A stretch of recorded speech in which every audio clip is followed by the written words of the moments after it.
Assalamualaikum warahmatullahi wabarakatuh. Perkenalkan saya Dia Yuning Tias, perwakilan dari Asisten Praktikum Lab RPL UNED. Dan untuk kali ini materi yang akan dibahas yaitu tentang use case dan penggunaan atau tutorial aplikasi SPAGE A. Nah, untuk teman-teman semuanya, sebelum kita menggunakan use case, kalian lebih dahulu download dulu aplikasi use case di link ini. Kalian ketik gitu aja biasa, nanti kalian bisa download. Nah, setelah di-download, kalian install seperti biasa dan gunakan gitu ya. Terus jika sudah ada, langsung buka aja aplikasi SPAGE A-nya. Nah, ini adalah tampilan pertama ya. Jadi kalian klik new file. Klik new file di sini. Terus kalian masukkan nama filenya. Misal nih aku pakai use case gitu. Nah, kalian bisa naruh ya filenya tuh di mana tempatnya, kalian bisa terus klik save gitu. Nah, setelah tersimpan, kita tunggu sampai proses selesai. Nanti akan muncul seperti ini dan pilih use case, pilih OK. Kita tunggu sampai import selesai. Nah, nanti bagian ini adalah akan muncul seperti ini. Terus bagian toolbox-nya kalian pilih more, kalian pilih use case. Nah, nanti ini adalah tools yang akan kita gunakan selama kita membuat use case. Jadi yang akan kita gunakan itu hanya tools yang ini aja gitu ya. Nah, kemarin itu juga banyak yang tanya, Mbak, punya saya kok tampilannya nggak seperti itu, kok nggak keluar project, browser, sama nggak keluar toolbox-nya. Jadi kalian pastikan di bagian view, bagian ini tuh tercentang ya. Pastikan yang tercentang, nanti akan muncul toolbox sama muncul project browsernya. Terus selanjutnya kalian klik ini bagian project browser, use case model, klik gitu aja, klik 2 kali. Nah, ini adalah nanti tempat kita untuk mengeksekusi diagram use case-nya. Jadi ini kita Ctrl A delete dulu. Nah, jadi lokasi inilah yang akan kita gunakan untuk menggambar atau membuat sebuah use case diagram. Nah, selanjutnya sebelum kita membahas lebih lanjut mengenai tutorialnya, kita bahas dulu mengenai pengertian dan fungsi dari sebuah diagram use case. Jadi diagram use case ini adalah diagram yang menjelaskan bagaimana sebuah sistem itu digunakan. Nah, diagram use case ini merupakan proses awal dari sebuah analisis. Oleh karena itu, nantinya use case diagram ini akan menjadi patokan untuk membuat diagram-diagram yang lain. Gitu. Nah, isi dari use case atau diagram use case ini adalah kegiatan yang terjadi pada sebuah sistem, baik antara activity dengan activity-nya atau antara aktor atau pengguna dengan aktivitas yang ada di dalam sistemnya. Nah, selanjutnya kita juga akan bahas mengenai sintaks yang ada di diagram use case. Jadi yang pertama sintaksnya itu ada boundary, ada aktor, ada use case, ada asosiasi, ada extend, include, dan generalisasi. Nah, yang pertama kita akan bahas tentang boundary dulu. Di bagian toolbox, ini sebelah kiri kita pilih boundary, kita tinggal klik, terus kita klik ulang lagi. Dan boundary ini adalah sebuah scope dari use case atau sebuah scope dari sistem yang akan kita buat use case. Nah, di sini kalian kasih nama sistem kalian. Misal ini aku kasih nama sistem A gitu.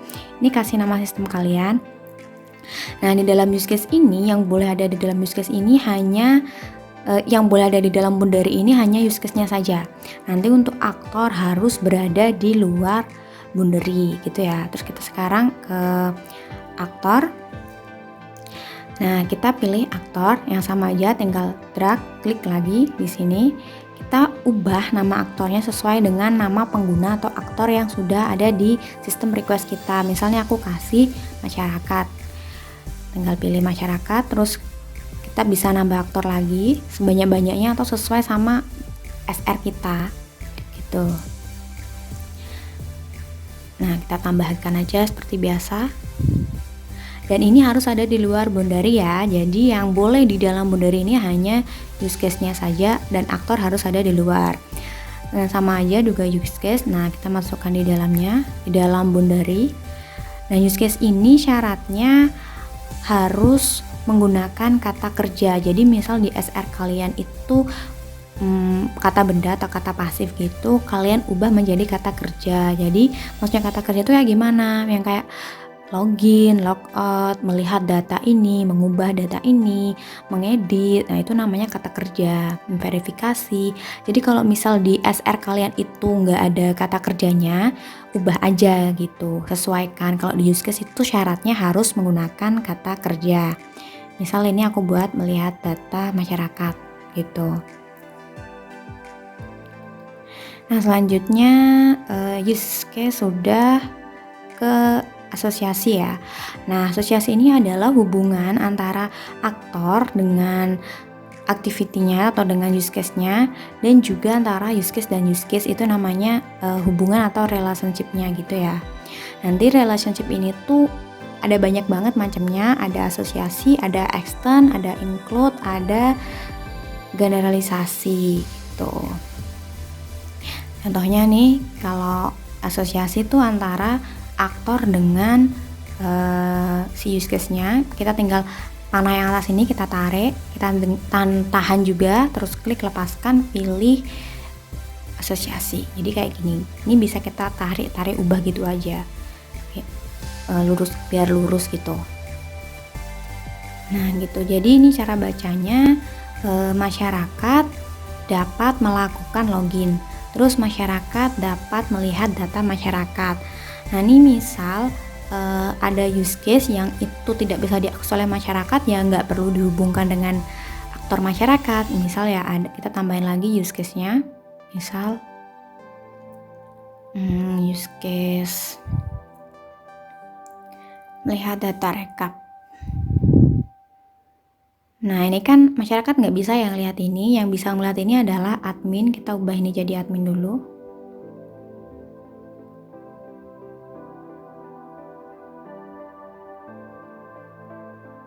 Nah kita tarik juga di bagian panah ini, kita tarik, tahan, klik asosiasi. Nah ini adalah contoh use case-nya. Jadi cara bacanya ini admin bisa melihat data rekap kayak gitu, tapi masyarakat nggak bisa ya. Jadi kalian sesuaikan sama yang SR kalian, dan ini adalah contoh use case gitu.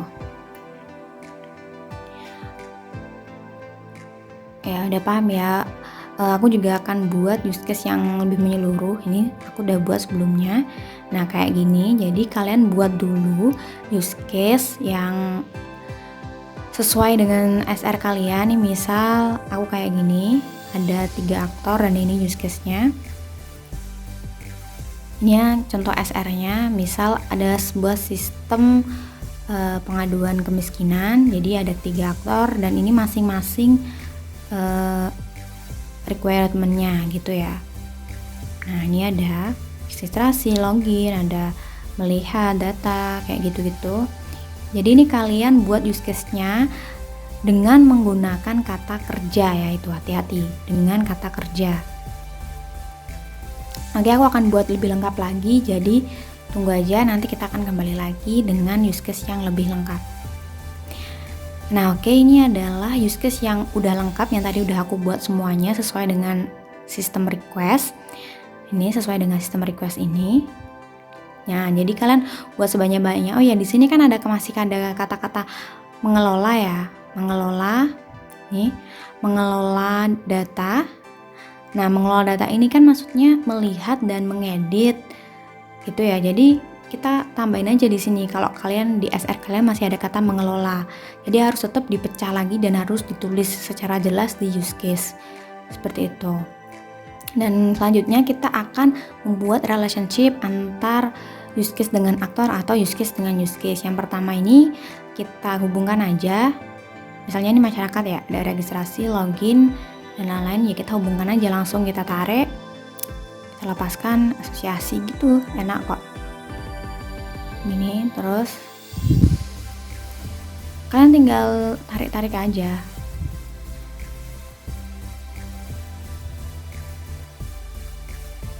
Apa ini admin mengelola?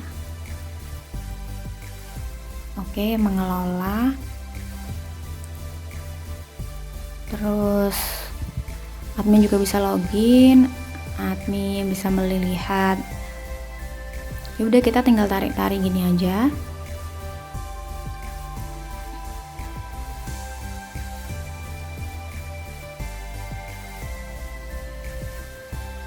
Terus selanjutnya kepala desa bisa login.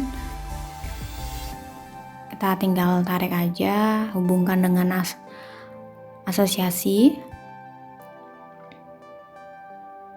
Hubungan asosiasinya adalah hubungan dua arah antara aktor dengan use case-nya atau dengan aktivitasnya. Nah, kalau bisa login tentu saja juga bisa logout ya. Jadi semuanya kita hubungan juga dengan logout. Nah, ini sebenarnya tuh ini nggak boleh ya tabrakan kayak gini. Ini nggak boleh, jadi kita bisa ubah garisnya, klik kanan, pilih line style, pilih orthogonal square. Nah, nanti kita bisa ubah kok ini biar lurus gitu, jadi nggak tabrakan antara garisnya juga dengan use case-nya. Jadi itu nggak boleh. Kalau sebisa mungkin sih jangan tabrakan ya. Kayak gitu, jadi ubah aja nanti semua garisnya. Kalau aku sih pakai yang orthogonal square tadi. Kita tarik lagi. Oh, ini udah masyarakat logout belum? Oke, udah semuanya. Ya itu tadi kita tinggal ubah-ubah aja sampai nggak boleh ada yang tumpang tindih garisnya ya. Nah, aku biasanya pakai yang orthogonal square. Ini ada banyak banget sebenarnya, horizontal, vertikal. Biasanya aku pilih orthogonal square. Oh ya, juga terus kemudian relationship general. Jadi kalau relationship asosiasi itu adalah hubungan antara dua arah antara aktor dengan use case. Kalau general, relationship general itu hubungan antara use case dengan use case atau antara aktor dengan aktor gitu. Itu namanya general. Jadi contohnya ini melihat data sama mengedit data dengan general use case mengelola. Jadi maksudnya itu admin bisa mengelola data. Ini juga termasuk admin bisa melihat melihat data sama mengedit data masyarakat gitu ya. Jadi ini kalau misal di SR kalian tuh masih ada kata-kata mengelola, tapi kalau di SR kalian tuh sudah sendiri-sendiri, jadi ya nggak perlu di general gitu. Terus general itu juga bisa dari aktor ke aktor. Jadi general itu dari use case ke use case, juga dari aktor ke aktor. Dan contoh dari use case ke use case, misalnya masyarakat, aku buat lagi ada masyarakat lama dan masyarakat baru. Maksudnya masyarakat lama ini yang pernah registrasi sebelumnya, terus yang masyarakat baru ini yang belum pernah registrasi sama sekali. Jadi kita tinggal tarik dan kita general gitu aja. Nah, nanti kalian tinggal tarik lagi yang dari masyarakat lama langsung ditarik ke login. Nah, sedangkan masyarakat baru kalian tarik ke registrasi seperti itu. Nah, tapi sebenarnya ini kalian nggak perlu tulis juga, nggak apa-apa. Kalau di sistemku ini memang nggak aku spesifikkan ke sana, jadi nggak aku tulis, itu nggak apa-apa. Nah, jadi itu adalah penggunaan general. Jadi general itu antara use case dengan use case dan aktor dengan aktor. Kalau asosiasi antara aktor dengan use case. Lalu kalau penggunaan extend sama include, Mbak. Nah, kalau penggunaan extend itu adanya kewajiban atau dia hanya akan use case itu hanya akan bekerja jika syarat use case lain itu terpenuhi. Maksudnya tuh gimana? Maksudnya tuh perluasan dari use case lain jika kondisi atau syarat terpenuhi. Gitu ya. Aku tulis dulu. Kondisi terpenuhi. Jadi action itu use case lain itu terpenuhi gitu. Kalau itu nggak bisa yang awal itu nggak bisa terpenuhi, maka use case yang lain yang mengextend use case tersebut juga tidak akan bisa dilaksanakan. Contoh ini memverifikasi data pengaduan ya. Jadi memverifikasi data pengaduan ini nggak mungkin bisa, kepala desa tuh nggak mungkin bisa memverifikasi data pengaduan tanpa adanya masyarakat yang memasukkan data pengaduan terlebih dahulu. Jadi itu namanya kepala desa memverifikasi data pengaduan mengeksten ke masyarakat. Terus tanda panahnya itu tanda panah ke base use case atau dari khusus ke general. Yang generalnya itu atau base use case-nya itu kan yang ini yang memasukkan data pengaduan kan. Jadi memverifikasi akan mengeksten memasukkan data pengaduan. Jadi cara bacanya, kepala desa dapat melakukan verifikasi data pengaduan jika masyarakat membuat data pengaduan atau masyarakat memasukkan data pengaduan terlebih dahulu. Jadi kalau masyarakatnya tuh nggak memasukkan data pengaduan, otomatis ya si kepala desa nggak akan bisa memverifikasi gitu. Itu namanya extend. Terus selanjutnya terus action ini kalau bisa jangan banyak-banyak. Kalau banyak-banyak itu akan merumitkan gitu ya sebenarnya. Tapi kalian harus ada minimal satu action dalam sistem kalian. Selanjutnya adalah include. Bedanya include dengan action itu, kalau include itu termaksud artinya pemanggilan use case oleh use case lain. Kalau extend kan tanda panah menuju ke base use case, tapi kalau include tanda panah menuju ke sub use case atau anak use case-nya. Contoh apa ya, kita lihat dulu. Misal ini melihat data rekap. Nah ini bentar, ini masih banyak tertindih, geser-geser aja dulu. Nah, melihat data rekap ini akan menginclude ke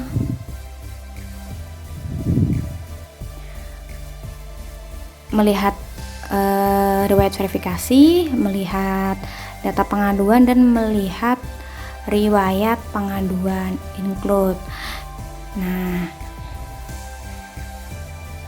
jadi nanti ini cara bacanya, admin bisa melihat data rekap termasuk juga melihat data riwayat pengaduan dari masyarakat, melihat riwayat verifikasi dari kepala desa, dan melihat data pengaduan dari masyarakat. Jadi ini tuh otomatis bisa melihat semuanya itu tadi kalau di-include gitu.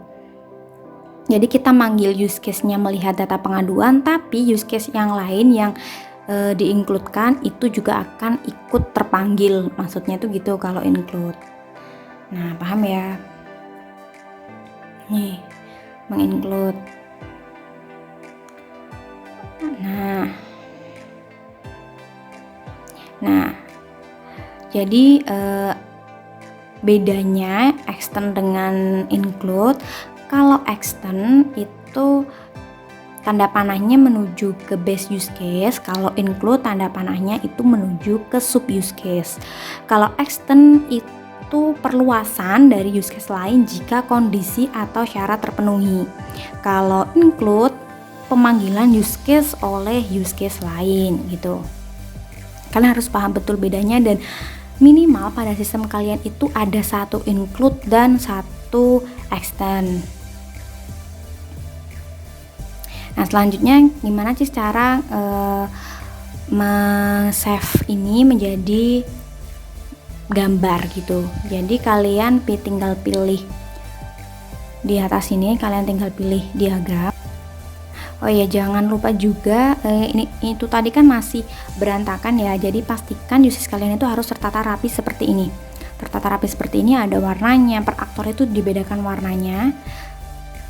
Jadi harus jelas seperti ini, jangan tumpang tindih ya. Jadi sebisa mungkin jangan sampai ada yang tumpang tindih gitu. Jadi ini contoh penggunaan pembuatan use case yang benar itu seperti ini. Tadi itu aku hanya mencontohkan saja. Selanjutnya cara menyimpan ini ke bentuk gambar. Itu kita tinggal pilih diagram di atas ini, diagram. Pilih ini atau Ctrl T. Udah deh, tinggal kalian pilih lokasi untuk tempat penyimpanan atau pilih format PNG atau JPG. Nah, pilih save. Udah deh, nanti akan muncul di lokasi yang tadi Anda pilih. Misalnya kayak gini. Nah, udah muncul kan. Nah, seperti ini. Tapi pastikan ini nggak boleh ada yang tumpang tindih ya. Ini hanya contoh, jadi buat yang seperti tadi jangan sampai ada yang tumpang tindih. Sekian presentasi dari saya, semoga bisa bermanfaat, dan wassalamualaikum warahmatullahi wabarakatuh.